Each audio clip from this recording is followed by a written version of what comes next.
অহংকারের কথা, এটা শুধু অন্যায় কেন, এটা অহংকারের কথা, এটা মারাত্মক অন্যায় এটা।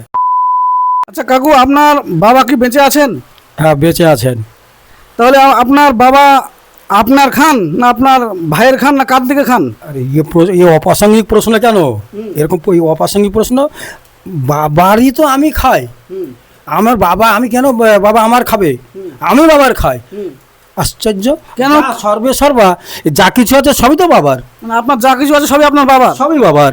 তাহলে কেউ বলে যে আমার বাবা আমার খায়, এটা অন্যায়, এটা মারাত্মক অন্যায় এবং এটা ভুল রং কথা। কেন? কারণ এটা মানুষের বুদ্ধি কম, জ্ঞান কম মানুষের। এই জ্ঞানের জন্য আসল অরিজিনাল জ্ঞান তো মানুষের নেই। যদি সঠিক জ্ঞান থাকতো তাহলে এই কথাটা বলতে মুখ দিয়ে বের হতো না। তার মানে আপনাকে আপনার বাবা জন্ম দিয়েছে, মানে সব কিছুই আপনার বাবার। 100 বার। তাহলে আমরা কেউ কেউ কেউ গর্ব করে বলি যে আমার বাবা আমার খায়, এটা কি সত্যি মানে অন্যায় কথা? এটা অহংকারের কথা, এটা শুধু অন্যায় কেন, এটা অহংকারের কথা, এটা মারাত্মক অন্যায় এটা।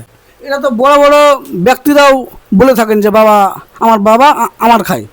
তারা তো নিচের দিকে তাকায় না বাবু, তারা তো ওপর দিকে তাকায়, তাদের চোখটা ওপর থেকে নিচু তলায় তার হয়ে তার ওপর দিকে চলে যায়, উঁচু তলায় চলে যায়, নিচে তলায় কখনো তার মনে থাকে না তাদের কথাগুলা। তারা অসংখ্য ধন্যবাদ, অসংখ্য ধন্যবাদ। আসসালামু আলাইকুম। ওয়ালাইকুম আসসালাম।